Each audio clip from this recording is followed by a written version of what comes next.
Now more than ever, we need strength and unity here in the Senate. The challenges we have before us are enormous. In the next few weeks alone, we need to secure emergency relief funding for the victims of Hurricane Harvey, raise the debt ceiling, fix our broken tax code, and find a way forward on immigration reform. And our to-do list just keeps growing. Each of these items taken on its own is challenging, taken as a whole. But taken as a whole, our agenda is daunting. But I truly believe we are up to the task. I truly believe we can step up to the plate, just as the people of Texas did, to tackle the challenges before us.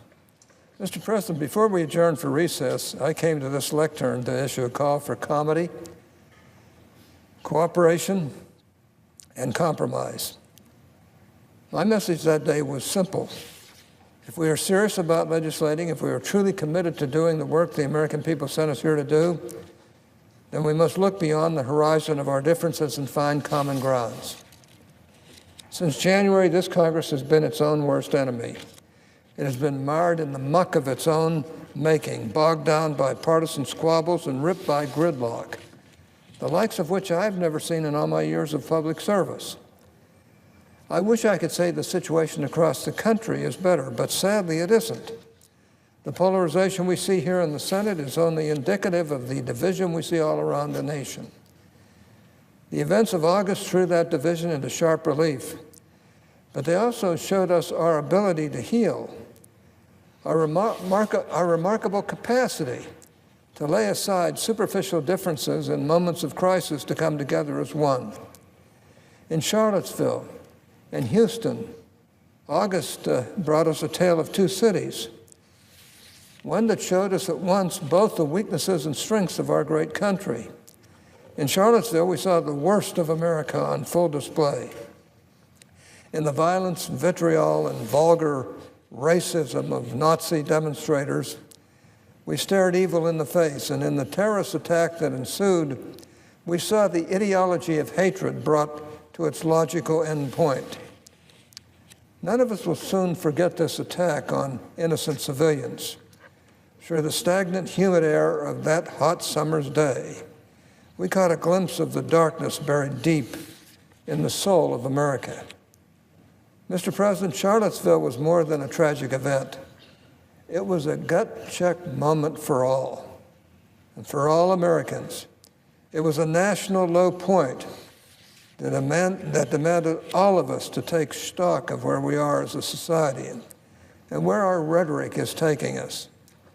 The men who perpetrated this horrific act of violence, whether by their words or by their actions, represent the dregs of a dying culture.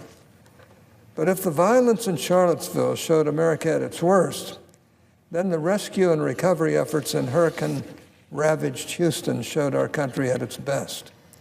Just 2 weeks after the brutality in Charlottesville, our nation again watched in horror as Hurricane Harvey made landfall in Texas, unleashing a flood of biblical proportions. Relentless rainfall battered the coast for days, leaving in its wake a trail of destruction and shattered life. Harvey left behind unprecedented devastation, but it also gave us countless stories of hope and heroism. On national TV, we saw a weatherman rushing to the aid of a stranded driver, pulling the man to safety before the current could take him away. We saw everyday Texans wade into neck-deep waters to form a human chain, saving the life of a stranger trapped in his car. We watched as 3 teenage boys navigated the streets of Houston in a fishing boat, driving from house to house to rescue their neighbors as the floodwaters poured in. Mr. President, these are just a few stories among thousands more. These stories remind us of the hope and humanity born of tragedy. They bear testament to the innate goodness of the American people, and they show us that in moments of crisis, our capacity to come together for the good of our communities is really unparalleled. Tragedies like those in Houston strip us of all that is superfluous, leaving behind only our common humanity. In the moments of peril that moved tens of thousands of Texans to band together to save their city, considerations of race, religion, class, or creed fell into complete irrelevance. The first responders, volunteers, and Good Samaritans who put their own lives at risk to rescue others served indiscriminately. They took no thought for who they were helping, what their background or beliefs were. Houston's heroes saw only lives that needed saving, and they went to work.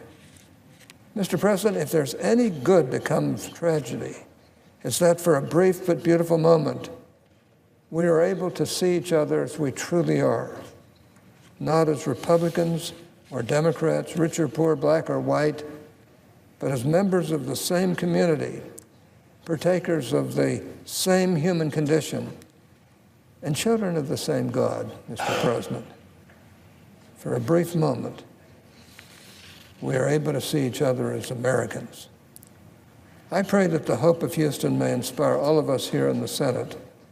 I pray that we may look to the city's example in the work we have before us, setting aside our petty partisan differences to come together for the good of the nation.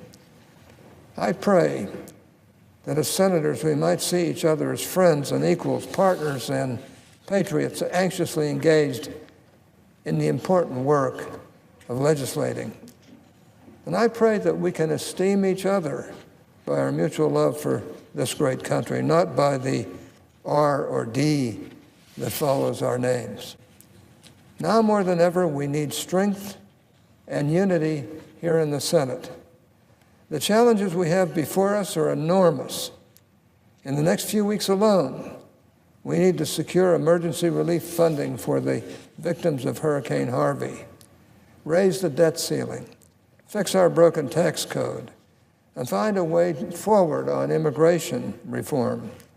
And our to-do list just keeps growing. Each of these items taken on its own is challenging, taken as a whole. But taken as a whole, our agenda is daunting. But I truly believe we are up to the task. I truly believe we can step up to the plate, just as the people of Texas did, to tackle the challenges before us. As I said before, we broke for recess. The Senate is capable of so much more. I know because I've seen the Senate at its best. I've seen the Senate when it truly lived up to its reputation as the world's greatest deliberative body. I believe we can again see this body at its best, Mr. President. My central message today is simple. We can do hard things. I know because we've done them before, so let's make laws, not excuses. Let's move forward on an agenda that puts the needs of Americans' families front and center. This is an important, pivotal time in our nation's history, and it's up to us to make that pivotal time an important time, a successful time, and one where we're brought together to work as colleagues rather than opponents, which has been far too much, as far as I'm concerned, over the last number of years. Mr. President, I hope that we can all get together and do a better job for America. With that, I yield the floor.